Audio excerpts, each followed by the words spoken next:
La Chine en français qui porte bien son nom, puisque c'est un peu l'objet de votre revue, qui est quand même bilingue, identité, une revue d'ethnologie contemporaine. Nous sommes avec Lise Rigaud, créatrice de cette revue, directrice artistique, on peut le dire maintenant, puisque vous êtes Oui, c'est vrai. diplômée. Merci. Est-ce qu'on pourrait feuilleter ensemble les pages de cette revue? Oui, Il y avait un très bien. fil rouge. Rouge. Pour le coup, bien choisi. Bravo. Bravo. En fait, quand vous avez démarré, les photos, vous ne les aviez pas. Vous vous êtes dit, je prends des photos et après je mets dans l'ordre ou comment ça marche? Je me suis dit que j'allais faire des photos par rapport à mon voyage et par rapport aux différents thèmes que j'allais pouvoir aborder avec les rencontres et les différents univers. Et c'est vraiment en rentrant que j'ai vu tout le contenu que j'avais et que j'ai réorganisé. J'ai fait un tri énorme. Et Vous êtes revenu avec combien de photos avec ces 2 semaines en Chine? 4500, environ 4500. D'accord. Et il y en a combien dans la revue? Il y en a 116. D'accord. Donc c'était bon choix. Gros boulot de tri quand même. Un gros travail Enfin, pendant un mois, oui, où j'ai passé du temps à trier. Donc oui, c'est un vrai travail de reportage photographique où il faut quand même faire une direction artistique dans le contenu et les choses à livrer au final. Mais donc au départ, je reviens sur le fil rouge, vous aviez déjà une idée un peu de l'évolution de ce reportage photographique où vous avez traité des sujets de manière un peu alternée et ensuite vous avez choisi en revenant la logique et la chronologie. C'est ça, j'y suis allée avec différents sujets en tête et par rapport à les personnes que j'ai rencontrées ou les situations dans lesquelles je me suis retrouvée, j'ai pu prendre des photos et ensuite voir ce que j'avais en rentrant. Les photos, je les ai totalement regardées en rentrant à Paris. J'avais pas du tout le temps sur le moment. Donc, c'était un peu une découverte quand j'ai regardé tout ça. Et j'ai fait avec ce que j'avais et j'étais contente du rendu. Donc, et alors, on commence par quoi? Enfin, est-ce qu'on peut avoir un peu une idée des facettes? Parce que le but, c'est donc de montrer la province du Hunan. Oui. Et de montrer ces différentes facettes. Et donc, ça passe par la cuisine, le coiffeur, les écoles. Par exemple, là, qu'est-ce qu'on voit sur ce grand format? C'est une double c'est ma grand-mère, en l'occurrence. Enchantée. C'est ma grand-mère qui joue au mahjong. Donc, c'est une activité qu'elle fait tous les soirs, comme beaucoup de personnes en Chine, de personnes âgées qui se retrouvent le soir entre voisins, entre amis, autour d'une table. Et je pense que c'est une facette qui est quand même très importante dans la culture chinoise, parce qu'on le retrouve dans toutes les familles. Mahjong. Dans toutes les familles et dans tous les... partout, enfin, je le vois vraiment partout. D'ailleurs, lors de effectivement mon dernier voyage en Chine, j'étais particulièrement marquée aussi autour des activités que les personnes âgées font en groupe, en compagnie. Ils sortent beaucoup de chez eux, ils se retrouvent dans des centres ou dans les parcs. Bon, là, pour le coup, c'est à la maison. Oui.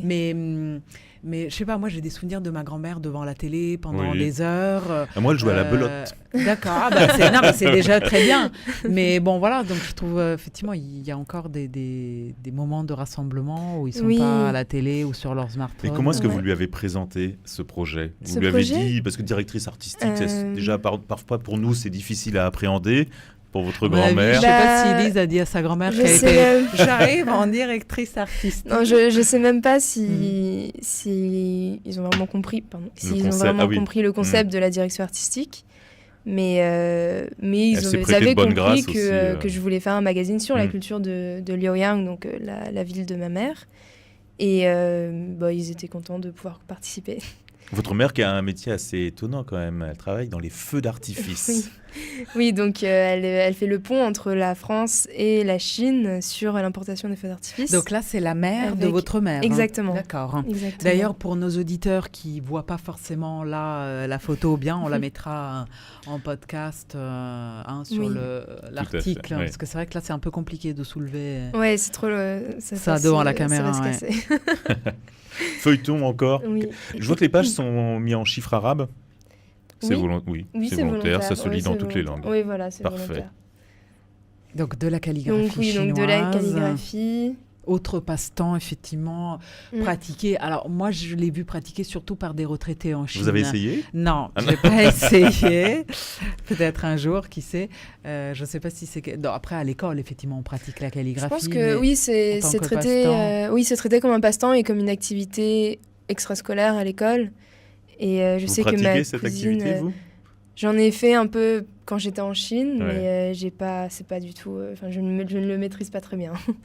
Après, oui, c'est quelque chose de culturel et de normal là-bas quand on peut le faire.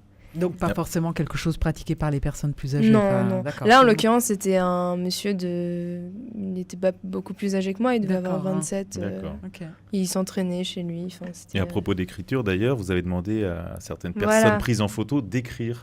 Exactement, donc j'ai demandé à toutes les personnes qui ont posé pour moi en portrait de m'écrire leur nom à la main pour alimenter la mise en page et aussi la rencontre avec cette personne, à travers aussi l'entretien que j'ai pu faire lors de cette rencontre.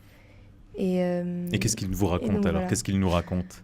Donc, c'est des questions qui sont très simples, qu'on peut poser à n'importe qui dans le monde entier sur le parcours de vie, la famille, le quotidien. Et à travers les réponses, on retrouve la culture. Et vous avez appris des choses étonnantes? Oui, beaucoup de choses étonnantes. Par exemple? Sur, par exemple, cette vieille dame qui habitait à la campagne. Quand elle était petite, elle n'est jamais allée à l'école parce qu'il y avait un manque d'argent dans la famille. Elle aidait sa famille à faire dans l'agriculture, à récolter du bois pour le vendre. Donc, c'est quand même des histoires assez touchantes. Et après, moi, je ne me rends pas compte à quel point on peut aussi retrouver ce genre d'histoire en France parce que je n'ai jamais posé la question. Mais oui, non, c'était très touchant et j'en ai appris beaucoup sur ma culture. Donc, culture chinoise au sens large ou de cette région précisément de la Chine d'où est originaire votre mère? Quand moi je parle de culture chinoise, c'est directement lié à cette région parce que je ne connais pas vraiment les cultures des autres provinces. Le Hunan. Donc oui, je parle du Hunan. Vous avez pris les choses sur votre grand-mère? Elle vous a confié des choses?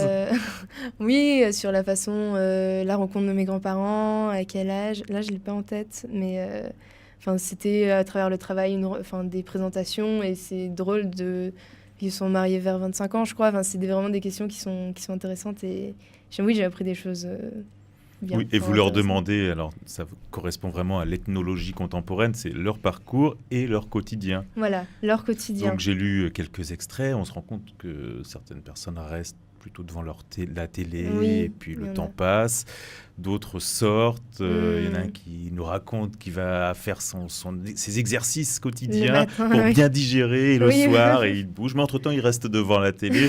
Donc c'était aussi ça votre volonté de montrer des identités. Exactement, de vraiment... Et le quotidien, pas uniquement l'extraordinaire. Exactement, c'était vraiment aller au cœur de la rencontre et de se rendre compte comment on vivait... un certain peuple dans un endroit Et je vois la photo suivante, c'est de la nature. C'est un pot de fleurs. Non, c'est un piment. C'est un piment. Le fameux piment. Qui va, du coup, on rejoint la cuisine du Hunan. Oui, voilà. Légèrement épicé. Très épicé.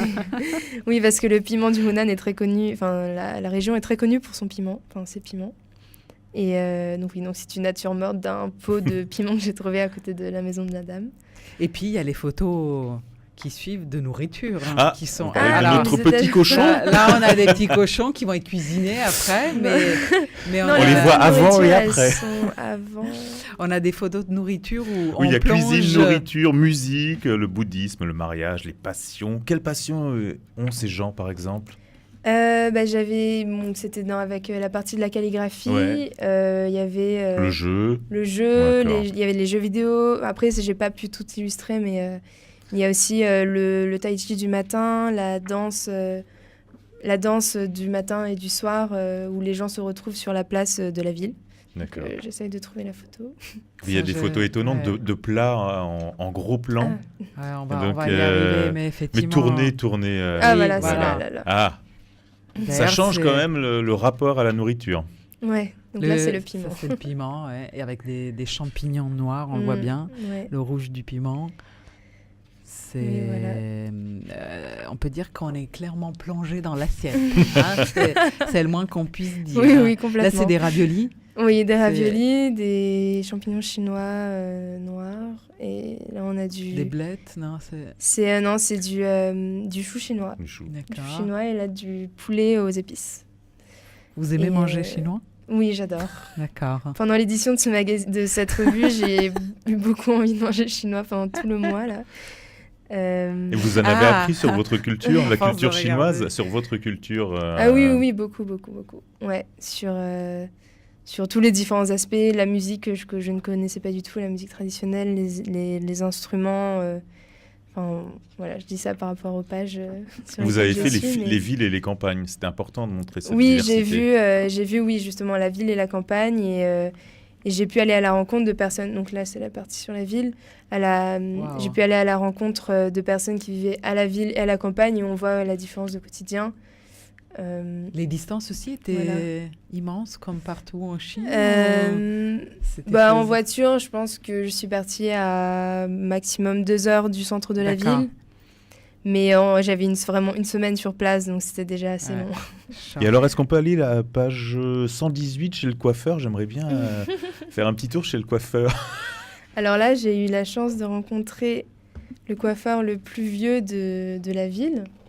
Donc, qui a quel âge ? Lui a 83 ans, je crois. D'accord. 83 ans. Bon pied, bon oeil, bon ciseau.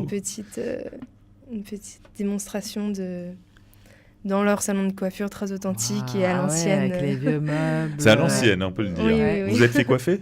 Non. Vous n'avez pas osé ? Non, je vais vraiment rester 10 minutes avec eux. Et ouais. Et encore des couleurs, mais donc, par exemple, là, le bleu qu'on voit derrière, le meuble, tout ça, c'est le chiffon rose, rouge. J'ai rien changé dans les couleurs. Hein. J'ai vraiment... j'ai pas du tout fait de retouche Photoshop sur quoi que ce soit. D'accord. Tout ce que j'ai fait, c'est vraiment la couleur d'ambiance générale et les blancs. Et recadré aussi ? Ou par rapport au format. Ah d'accord, par rapport au format, sinon non. Pas pour situer sur une personne ou sur un objet. Non, j'avais pensé au cadrage pendant la prise de vue en fait. Une vraie directrice artistique. Ouais. Et un appareil particulier quand même pour prendre ces photos ou juste votre smartphone ? Non, j'ai un appareil réflexe Nikon. Un 5D ? Non, pas du tout. C'est un appareil que mon père m'a offert quand j'étais au lycée, j'étais en seconde, donc j'avais 15 ans. Donc ça fait longtemps que... Oui, ça fait quasiment... Déjà un goût pour la photo Oui, voilà, ouais. Oui, depuis toujours. Depuis toujours. Oui, parce que j'ai été amenée à... quand même, parce que... Non, j'ai été amenée à beaucoup voyager, et donc à travers ces voyages, j'ai adoré prendre des photos des environnements et aussi de découvrir les cultures à travers les photos, d'où la naissance de ce projet pour mon dernier projet à l'école. Donc, on va reparler voyage, allez. Je sens, après les Higher Brothers qu'on aime beaucoup sur Radio LCF.